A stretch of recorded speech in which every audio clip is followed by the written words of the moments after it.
नमस्कार साथियों, unique politics पे आप सभी का स्वागत है। साथियों, मैं उमेश झिलमिलिया और आज हमारे बीच हैं ज्ञानचंद जी। हम ज्ञानचंद जी से बात करने वाले हैं कि बीएसपी के समर्थक हैं ये, और इनका मानना है कि बीएसपी को तोड़ने के लिए छोटे छोटे संगठन, छोटी छोटी पार्टियां बनाई गई है। उस पर मैं इनसे चर्चा करने वाला हूं। ज्ञानचंद जी, क्या लगता है कि आप जैसा कह रहे थे कि भाई जो ये पार्टियां हैं छोटी मोटी, ये बीएसपी को नुकसान करने के लिए बनी हुई है, क्योंकि बीएसपी की राष्ट्रीय अध्यक्ष मायावती जी प्रधानमंत्री बनने वाली थी, उनको रोकने के लिए ये पार्टियां बनाई गई है। तो ये चंद्रशेखर आज़ाद ने पार्टी बनाई है, आज़ाद समाज पार्टी। तो कोई सलाह उनको देना चाहोगे या मैं सलाह देना चाहूँगा, आप बीएसपी में विलय हो जाओ, पार्टी को विलय कर दें? विलय कर दो पार्टी को। मैं यो सलाह देना चाहूँगा, यानी उन्हें भी नुकसान होगा और मायावती को भी नुकसान होगा। नहीं, मायावती को तो नुकसान हो सकता है, लेकिन उनको तो कुछ नुकसान होगा ही नहीं, क्योंकि वो तो है ही नहीं कहीं अभी। है तो नहीं, पार्टी तो बना रखी है। हाँ। आशा तो करते हैं सब। हाँ। तो इस वजह से पूरे समाज को कहता हूँ मैं, पूरा समाज मायावती के साथ रहो, वोट दो, प्रधानमंत्री बनेगी। तो बहन जी के साथ कौन कौन सा समाज है? वह मुस्लिम समाज है और ये एससी समाज है। इसमें एससी में तो बहुत आते हैं पर वोट नहीं देते। कुछ जो एससी का फ़ायदा लेते हैं वे वोट नहीं देते। कौन कौन है? ये तो कई वे हैं, जैसे ये हैं भंगी हैं, वाल्मीकि, ये हैं। नहीं, वाल्मीकि समाज के तो लोग वोट देते हैं। अरे बहुत कम देते हैं। अच्छा। कुमार हैं, तो ओबीसी में आते हैं ये तो। कुमार ओबीसी में आता। हाँ। और सानी हैं, माड़ी हैं। सैनिक कुछ बीएसपी को वोट देते हैं, कुछ अलग जाते हैं। कुछ अलग जाते हैं। हाँ, तो ओबीसी समाज जो लगभग 60% है, उसमें से अगर 10-20% भी आ जाता है बीएसपी के साथ, और वो रहता भी है पहले से भी, और दलित समाज सारा का सारा, जाटो समाज में 14-15% जो हैं वो सारे के सारे बीएसपी पे जाते हैं। मुस्लिम समाज और बीएसपी के साथ आ जाता है, तो वैसे ही वो कई सांसद बना लेंगे उत्तर प्रदेश के अंदर। हाँ, बना लेंगे, 50 बन जाएंगे और 50 में फिर प्रधानमंत्री बनने का हकदार है। अच्छा, मैं चंद्रशेखर, आप कह रहे थे जैसे कि चंद्रशेखर आज़ाद जो हैं उनको बीएसपी के साथ आना चाहिए। आना चाहिए। अच्छा। और नहीं आएंगे तो गलती खाएंगे। तो समाज उनके साथ रहेगा अगर नहीं आते तो? मायावती के साथ रहेगा। उनके साथ क्यों रहेगा? उनके साथ नहीं रहने का देख लियो तुम, एक भी सीट नहीं ला सकते वे उत्तर प्रदेश में। ये तो लोगों का भी मानना है कि भाई वो एक भी सीट नहीं ला सकते जब तक अकेले चुनाव लड़ेंगे, या बहन जी के साथ अगर वो आएंगे। वो कह रहे हैं कि वो उत्तराधिकारी भी बनना चाहते हैं। नहीं, उत्तराधिकारी तो नहीं बने, उनने तो बना दिया, उत्तराधिकारी बना दिया। तो बहन जी की बात नहीं करते, काशीराम जी की बात करते हैं, कहते हैं काशीराम जी का तो उत्तराधिकारी मैं हूँ। नहीं नहीं, गलत कहते हैं वे, गलत है बिल्कुल। इसमें कई बात जुड़ी हुई हैं। ये तो यूँ बरगलाते हैं कि भाजपा वाले नहीं बरगला रहे। हम सारा समाज को साथ लेकर चलते हैं, सबका विकास है। किसका विकास करते हैं वे? बड़ी हस्तियों का विकास हो रहा, अमीर और अमीर हो रहा है। अमीर और अमीर हो रहा। वो रात बयान दे रहे थे प्रधानमंत्री श्री नरेंद्र मोदी, यूँ कह रहे थे कि हमने 25 लाख लोग गरीबी की रेखा से ऊपर उठा दिया। कौन उठा दिया? चलो गाँवों में देखो कोई एक भी उठाया हो तो वो बात रखो। रात वे भाषण दे रहे थे उसमें वो तो 80 करोड़ लोग अनाज दे रहे हैं। अरे ये 5 किलो दानों पे क्या रोजगार, भूखे मरेंगे? रोजगार दो, दाने मत दो, उन्हें अपने घर में डाल लो।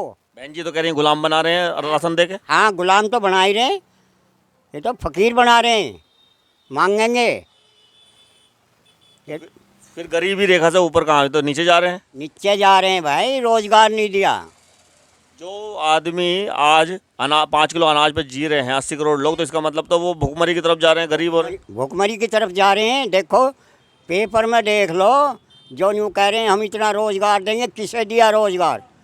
रोज झूठ बोलते हैं, रोज झूठ की पार्टी है, पूरी झूठ बोलती है। राम मंदिर बनवाया है। राम मंदिर बनवाया, धर्म के नाम पर तो वोट दे रहे हैं वे। धर्म के नाम पर राजनीति नहीं होती। राजनीति की जगह धर्म अलग है। अच्छा, बहन जी का तो बड़ा अच्छा स्टेटमेंट रहा। बहन जी ने तो कहा कि देश के अंदर अगर राम मंदिर बन रहा तो अच्छी बात है, हम स्वागत करते हैं। मस्जिद बनेगी तो उसका भी स्वागत करेंगे। देश संविधान से चलता है, संविधान सारे धर्मों की सम्मान देता है। सारे धर्मों को सम्मान देता है। तो इस पर धर्म की राजनीति नहीं होनी चाहिए, बहन जी का तो कहना है। नहीं होनी चाहिए भाई। सबके विकास, सबका विकास, सबका।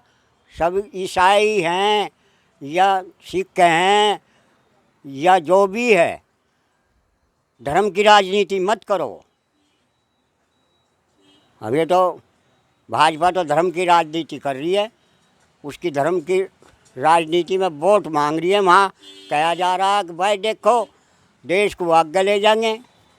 आगे ले जाएंगे क्या, वो तो पीछे को ले जाएंगे। देश को कहाँ ले जा रहे हैं, आगे को। तो मोदी के सामने चेहरा किसका होना चाहिए? मायावती का। मायावती जी का चेहरा मायावती का होना चाहिए, जब ये हरा सकते हैं। जब ही हरा सकते हैं। कोई और चेहरा? और नहीं हरा सकता। तो बहन जी ने तो कहा था, या बहन जी ने तो नहीं कहा, लेकिन ऐसा माना जा रहा है कि मल्लू गुनाकर ने जो बात कही थी, उन्होंने ये कहा कि कांग्रेस माफ़ी मांगे और इंडिया गठबंधन का जो है वो चेहरा बहन जी को घोषित कर दें प्रधानमंत्री का, तो बहन जी साथ में आ जाएंगे। हाँ, आ जाएंगी। और बीजेपी को हराया जा सकता है। बीजेपी को हरा देंगे। हाँ, अरे एक उत्तर प्रदेश का ही तो काम है।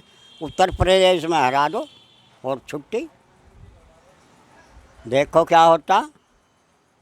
तो अगर इंडिया अलायंस में बहन जी आ गई तो बहन जी की तो वोट पूरे देश के अंदर है। हाँ, पूरे देश के अंदर है वोट, हर स्टेट में है।